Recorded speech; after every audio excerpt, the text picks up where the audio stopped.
अगर मैं आपसे कहूं कि इस वाक्य को पूरा करें तो आप क्या कहेंगे? आदम और हव्वा। मुझे लगता है कि लगभग हर कोई यही कहेगा। इस कहानी के बारे में क्या कहना है? नूह और जहाज, या एक और है दानियेल और शेरों की मांद। मैं आपको एक और देता हूं, ये योना और भेल कैन, यही ज्यादातर लोग कहेंगे। असलियत यह है कि नूह के बारे में जहाज से कहीं ज्यादा कुछ है। दानियेल के जीवन में भी पोटिन शेरों की मांद से कहीं ज्यादा कुछ है।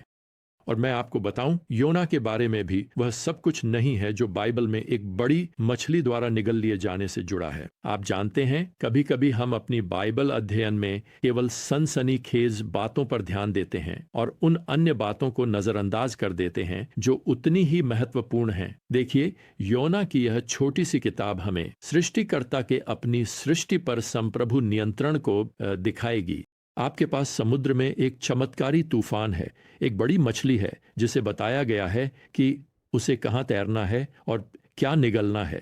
एक पौधा है जो बहुत तेजी से उगेगा और फिर आपको सबसे छोटे उपदेशों में से एक सुनने को मिलता है, जिसके बाद मानव इतिहास में दर्ज सबसे बड़े राष्ट्रीय जागरणों में से एक आता है। मैं आपको बताऊं, यह छोटी सी किताब, इसमें केवल 48 पद हैं, लेकिन यह परमेश्वर की सारी सृष्टि पर, यहां तक कि मानव हृदय पर भी उसकी शक्ति का भव्य प्रदर्शन करती है। मैं फिर से कहना चाहता हूं, योना की पुस्तक केवल एक मछली की कहानी से कहीं अधिक है।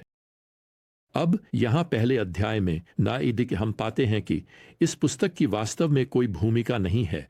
यह बस इस कथन के साथ शुरू होती है, अब यहोवा का वचन अमित्तै के पुत्र और योना के पास पहुंचा। अब यहाँ योना कौन है, इसके बारे में कुछ भी नहीं कहा गया है। खैर, हमें पता है कि योना पहले से ही आप जानते हैं, काफी प्रसिद्ध था। वास्तव में उसने राजा यारोबाम द्वितीय के शासन काल में एक काफी प्रसिद्ध भविष्यवाणी की थी और वह सच भी साबित हुई थी।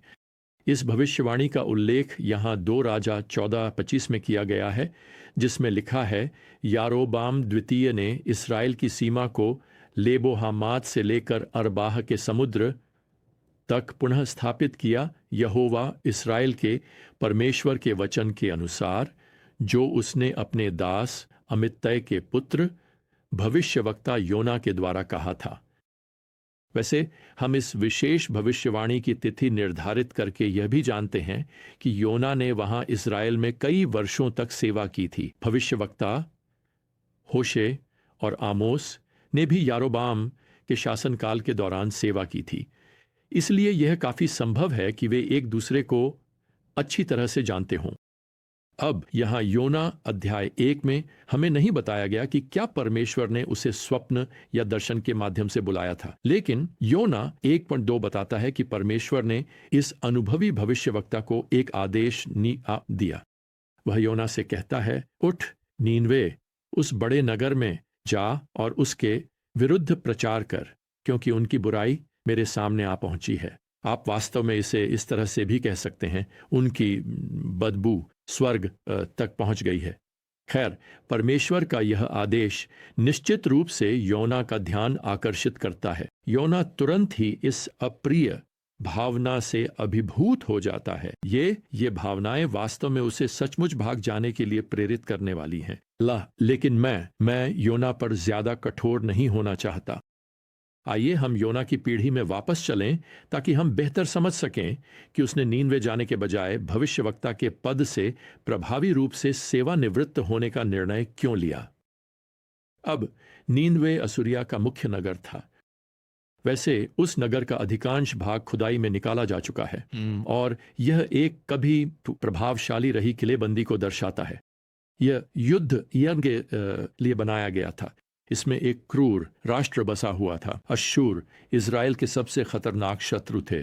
वास्तव में वे इज़राइल की सुरक्षा के लिए लगातार खतरा बने रहे और वे सचमुच अंततः इज़राइल को जीत लेंगे। योना की सेवकाई समाप्त होने के लगभग 50 साल बाद वे लोगों को बंदी बनाकर ले जाएंगे। अब जब असीरिया का राजा सिंहासन पर बैठता था तो माना जाता था कि उसने देवता का हाथ थाम लिया है और देवता ने उसमें अपने ईश्वर की शक्ति का निवेश किया है। उनका राष्ट्रीय देवता मर्दुक था। असीरियन वास्तव में दानव पूजक, अनैतिक और निर्दयी लोग थे। वास्तव में वे अपने शत्रुओं के प्रति अपनी क्रूरता का घमंड करते थे।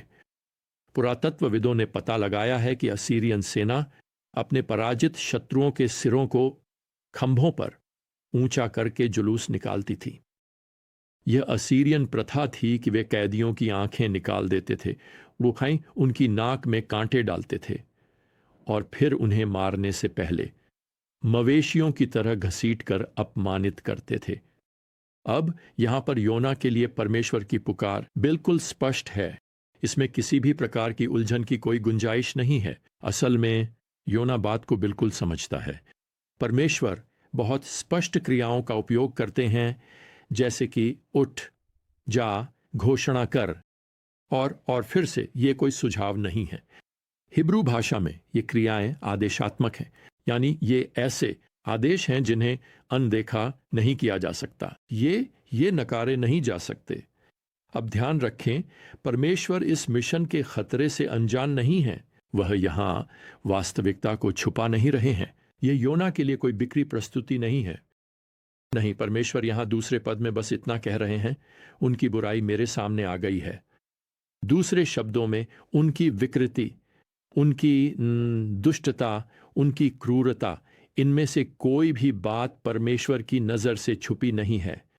परमेश्वर मूल रूप से कह रहे हैं, योना, मैं जानता हूं कि मैं तुमसे क्या करने को कह रहा हूं और मुझे पता है कि यह कार्य तुम्हारे लिए कितना कठिन होगा। यह खतरनाक भी हो सकता है। देखिए प्रियजनों, आपको यह सोचने का प्रलोभन हो सकता है कि अगर परमेश्वर सच में जानते कि वह जो आपको करने के लिए बुला रहे हैं उसमें क्या क्या शामिल है, तो शायद वह आपसे यह करने के लिए नहीं कहते। मेरा मतलब है, अगर उन्हें पता होता कि आपकी स्थिति कितनी असंभव हो जाएगी, तो वह आपसे वहां जाने के लिए नहीं कहते। परमेश्वर वास्तविकता से अनजान नहीं है। भले ही उनका आपके जीवन के लिए बुलावा आपको असहज महसूस कराए। अब अपने पिछले सेवा काल में योना ने परमेश्वर के साथ चलना सीखा था। योना ने अपने देश में परमेश्वर के लिए बोला था और वास्तव में उसने ऐसे श्रोताओं से भी बात की थी जो उसकी बात सुनने के लिए तैयार थे। लेकिन अब, जैसा कि यहां दूसरे पद में परमेश्वर कहते हैं, उसके लिए समय आ गया है कि वह उठे, नीनवे उस महान नगर जाए और उसके विरुद्ध पुकार करे। यह टकरावपूर्ण होने वाला है। वैसे इस बात को नजरअंदाज न करें कि परमेश्वर यहां योना को सफलता की कोई गारंटी नहीं देते, यहां तक कि सुरक्षा की भी नहीं। परमेश्वर यहां यह नहीं कहते, क्या आपने ध्यान दिया, उठो, नीनवे जाओ और वे पश्चाताप करेंगे और तुम सुरक्षित घर लौट आओगे। नहीं, ऐसा कुछ भी नहीं है। योना को बस यह आदेश दिया गया है कि वह इस क्रूर राष्ट्र का उनके पापों के लिए सामना करे। अब तीसरी आयत में योना की त्वरित प्रतिक्रिया दर्ज है, परंतु योना यहोवा के सामने से तर्शीश को भागने के लिए उठा। वह याफा गया और वहां तर्शीश को जाने वाला एक जहाज पाया। उसने किराया दिया और उसमें चढ़ गया ताकि वह उनके साथ तर्शीश चला जाए, यहोवा के सामने से दूर। अब हम जानते हैं कि याफा भूमध्य सागर के तट पर एक व्यस्त बंदरगाह शहर था। वहीं पर योना भागता है। वह एक नाव पकड़ने वाला है। हमें बताया गया है कि वह तर्शीश की ओर जहाज से जाएगा। यह एक शहर है जो स्पेन के तट पर स्थित है और वैसे भी यह नीनवे से बिल्कुल विपरीत दिशा में था। और आपको यह भी समझना चाहिए कि योना के समय में स्पेन को जात संसार का सबसे पश्चिमी छोर माना जाता था। तो आप देख सकते हैं, योना जितना दूर भाग सकता था उतना दूर भाग रहा है। अब गलत मत समझिए, योना जानता है कि वह सचमुच प्रभु की उपस्थिति से भाग नहीं सकता। उसने निस्संदेह राजा दाऊद की कविताएं पढ़ी हैं। वह निश्चित रूप से भजन संहिता 129 से परिचित है, जिसमें लिखा है, मैं तेरी आत्मा से कहाँ जाऊं, या मैं तेरी आड़ी उपस्थिति से कहाँ भागूं। तो योना परमेश्वर से भाग नहीं रहा है। वह जानता है कि वह ऐसा नहीं कर सकता। वह भविष्यवक्ता के रूप में उपचित अपनी भूमिका से इस्तीफा दे रहे हैं। वह सेवा छोड़ रहा है। देखिए, यह आदेश उसकी अपेक्षा से कहीं अधिक है और इस समय यह अनुभवी भविष्यवक्ता अब बाहर निकलना चाहता है। मैं आपको बताना चाहता हूं और हम फिर से सीखेंगे, और जब भी हम अवज्ञा में परमेश्वर से भागते हैं, हमें इसकी कीमत चुकानी पड़ती है ना? कभी कभी यह कीमत बहुत अधिक होती है, लेकिन सच्चाई यह है कि जब हम परमेश्वर से भागते हैं, हमें कभी ऐसा स्थान नहीं मिलता जहां हम आनंदित हो सकें। आप जानते हैं, मैं मानता हूं कि इस धरती पर सबसे दुखी व्यक्ति वही मसीही है जो परमेश्वर की इच्छा से भाग रहा है। खैर, योना यहां याफा के घाट पर पहुंचता है। वह इस जहाज पर सवार हो जाता है। शायद उसे यह भी लगता हो कि आप जानते हैं, सब कुछ बहुत अच्छे से हो रहा है। वह टिकट लेने में सफल हो गया और यात्री बन गया। खैर, अब परमेश्वर को नीनवे जाने के लिए कोई और भविष्यवक्ता ढूंढना पड़ेगा। अब ऐसा लगता है कि योना को बस एक झपकी चाहिए। 5वीं आयत हमें बताएगी कि योना जहाज के भीतरी हिस्से में चला गया था, वहां लेट गया और गहरी नींद में सो गया था। मुझे लगता है कि अगर योना अपने केबिन की फर्श के पार भूमध्य सागर के गहरे पानी में नीचे देख पाता, जहाज के बहुत नीचे एक जीव को चुपचाप तैरते हुए आदेश के अनुसार साथ साथ चलते हुए देख पाता, तो शायद वह इतनी गहरी नींद में नहीं सो पाता। देखिए, योना के विपरीत यह जीव अपने सृष्टिकर्ता परमेश्वर के हर आदेश का पालन करेगा, और हम जल्द ही उस हिस्से तक पहुंचेंगे। आज के लिए हमारा समय समाप्त हो गया है। अगली बार तक प्रियजनों, प्रभु यीशु मसीह का अनुग्रह, परमेश्वर का प्रेम और पवित्र आत्मा की संगति आप सभी के साथ बनी रहे। आमीन।